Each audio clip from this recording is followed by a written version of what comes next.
The Republican scheme to defund Planned Parenthood is not some sort of surprised response to a highly edited video. Nope, the Republican vote to defund Planned Parenthood is just one more piece of a deliberate, methodical, orchestrated right-wing attack on women's rights. And I'm sick and tired of it. Women everywhere are sick and tired of it. The American people are sick and tired of it. The Planned Parenthood battle never really went away, but it did go deep underground for some time until videos surfaced allegedly showing members of Planned Parenthood discussing the illegal sale of fetal tissue. And this nation is once again embroiled in the emotional battle over legal abortion, the illegal use of aborted fetuses, and your tax dollars paying for it. Our guest was Employee of the Year for a Texas Planned Parenthood clinic in 2008. In 2009, she watched the ultrasound-guided abortion of a 13-week-old fetus. When she saw the fetus squirm and twist to avoid the vacuum tube, her life was changed forever.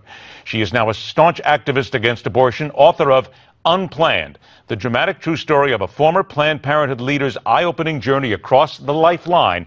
Let's welcome Abby Johnson to the Hardline. Abby, thank you so much for being here this evening. Thank you for having me. Abby, we heard Elizabeth Warren there at the beginning, calling this, as so many have, blatantly nothing more than an attack on women's rights. When you hear that from either a Democrat or anybody else, how angry does it make you? It makes me very angry. Planned Parenthood is not interested in promoting the health of women. They are interested in promoting their bottom line and padding their bottom line. And the best and easiest way that they know how to do that is to sell abortions to vulnerable women who come into their clinics. If Planned Parenthood was really interested in reducing the abortion numbers and helping women, they would not impose an abortion quota on their abortion clinics that are affiliated with Planned Parenthood. When you were involved in Planned Parenthood and when you were there, did you actually hear people there talking about it as a bottom line issue, as a money-making issue, more than just helping women? Absolutely.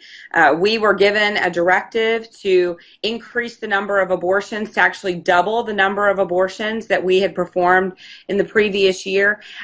We were told that we were to turn every phone call and every client visit into a revenue-generating visit. And the only way that Planned Parenthood can do that for a woman who comes in who's pregnant is to sell her an abortion, because Planned Parenthood can't help her through her pregnancy. They don't provide any prenatal or obstetrical care, and they can't help her with adoption services. Devil's advocate then, is it possible that the people that you dealt with, that the management at Planned Parenthood clinics, they do these things without the full knowledge of the Planned Parenthood main organization, that they're going rogue, if you will? Well, that could be argued, except that Planned Parenthood Federation of America, which is the large umbrella that all Planned Parenthood affiliates fall under, actually gave a directive to every single one of their state affiliates that said that every single affiliate had to be abortion providing by the end of 2014. We saw some Planned Parenthood affiliates break away, like Planned Parenthood in Amarillo here in Texas, but most of them stuck with PPFA, and they stuck with the idea that they were going to increase abortion numbers at their clinics. Now, we're all looking for something here, and let's be real honest here. This is not an attack on women. That's really something that angers so many people when people like Elizabeth Warren say it out loud. It's abhorrent to them. We look what happened in Texas, though. Planned Parenthood was defunded by Texas, and they tried to find providers like physician groups, community clinics that didn't have ties to abortion providers to make up for other women's needs. In your opinion, could that sort of a model work nationally? Yes, and that's where we really have to focus, because even with the Senate vote, I don't think anybody is really surprised there, but we cannot ask for help from our federal government right now. Our administration, Obama, continues to support Planned Parenthood and defend Planned Parenthood. And so we have to look at this at a state level from now on. Texas has been very successful in defunding Planned Parenthood at the state level. Currently in the United States, there are fewer than 700 Planned Parenthood facilities that provide very limited gynecological care.